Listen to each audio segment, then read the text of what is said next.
10ประเภทคนที่บ่ควรให้ยืมเงิน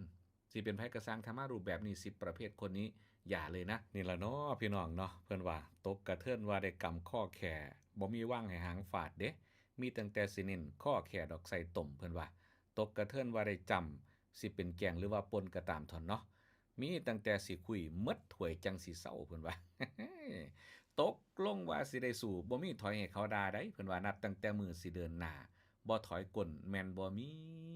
นี่ล่ะพี่น้องเนาะอ่ะมากันไปนะครับสำบายดีอยู่ดีมีแห้ง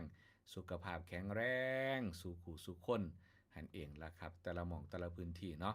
มื้อนี้ครับนำอีหยังมาเล่าเว้าสู่กันฟังแหน่บาวบุญมาในแต่ละมื้อแต่ละเดย์แต่ละมื้อแต่ละเว้นนะครับมีอะไรจะมาเล่าสู่กันฟังไหม มื้อนี้ครับผมมีเรื่องนะครับที่จะมาเล่าเว้าสู่กันฟังนะครับเกี่ยวกับทางด้านของคนเฮานี่นะครับพี่น้องผู้ฟังแต่ละคู่แต่ละคนครับถ้าไปเจอคนแบบไหนนะครับถ้าอยู่ในที่ยังไงอะไรนะครับถ้าเราไปเจอผู้คนจังได๋นะครับมื้อนี้ก็สิบอกว่า10ประเภทคนที่บ่ควรให้ยืมเงิน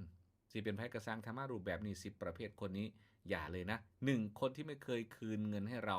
ยืมทุกครั้งก็หายไปเลย บ่มิดอิมซิมมิดจิริปั่นจุจีเขาไงโทรหาก็บ่รับสายไล่ไปก็บ่เอิ้นเพิ่นว่า นี่แหละครับมิดจิมริมนะครับอันที่2ครับคนที่พูดว่าเดี๋ยวคืนแต่ก็ไม่เคยบอกว่าวันคำว่าเดี๋ยวเนี่ยยาวเป็นปีมีแต่เดี๋ยวกับเดี๋ยวอยู่หั่นอันนี้อย่าเลยครับการยืมเทื่อที่2ห้ามเนาะอันที่3ครับคนยืมไปแล้วใส่ฟุ่มเฟือยเงินไม่ใช่ฉุกเฉินแต่ใจอันนี้อยากได้ครับบางครั้งนี้เอาเงินมาเฮาได้ครับเอาไปใช้ฟุ่มเฟือยก็คือไปโพสต์ซื้อโทรศัพท์มือถือตัวใหม่รุ่นใหม่หรือว่าไปซื้อเครื่องใช้หรือว่าไปร้านกาแฟราคาแพงๆอัปเดตลงเฟซอัปเดตหันอัปเดตนี่ครับแต่เป็นหนี้เราแต่ไปใช้ชีวิตที่หรูหราเขาว่าจังซั่นว่าเถาะเนาะอันที่4ครับคนที่ชอบอ้างความสงสารตลอดดราม่านักว่าเถาะไปเนาะแต่ก็บ่เคยที่สิคิดแก้ปัญหาโอ้ยลำบากดราม่าหลายอย่างมาก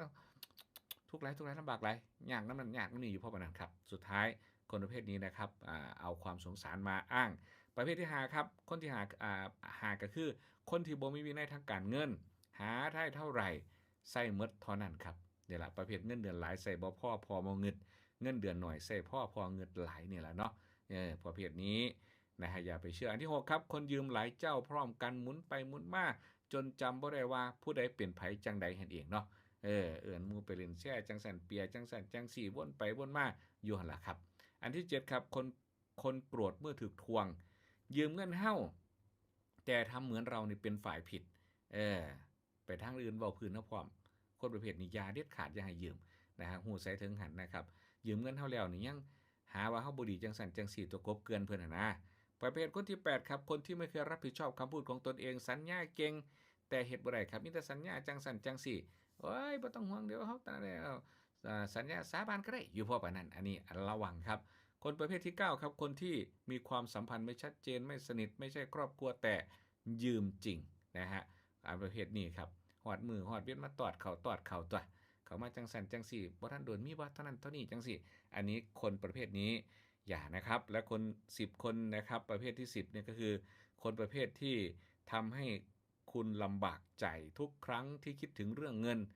หายเงินนะครับเงินหายบ่ทอกับความบ่สบายใจแม่นบ่ครับความสบายใจหายหมดเงินก็หายความไม่สบายใจโอ้โฮมันเป็นทุกข์ครับคิดมาแล้วโอ้อะให้จื้อไว้จำไว้พี่น้องครับการไม่ให้ยืมไม่ใช่ความใจร้ายแต่คือการรักษาอนาคตและความสัมพันธ์ของตัวเราเองบางคนครับเป็นการฮักแพงกันเคยส่ง LINE เคยทักทายกันเห็นหน้ากันลี้กันซุมื้อครับบ่กล้าฮอดทักทายมาย้านหมู่ทวงเงินย้อนว่าเงินนี่แหละครับเป็นตัวปัญหาแถมเป็นอันตรายกับตนเองด้วยมีเงินเก็บไว้ใช้อย่าให้คนยืมโดยไร้สาระอย่าไปเห็นใจกันในเรื่องของการยืมเงินนะครับเพราะว่าสถาบันการเงินเขามีให้ในการยืมในการกู้อยู่คันเขาเดือดร้อนเขาไปหาสถาบันการเงินพุ่นล่ะมันจังสิบ่ผิดใจกันความหมายว่าซั่นเถาะเรื่องของเรื่องเอา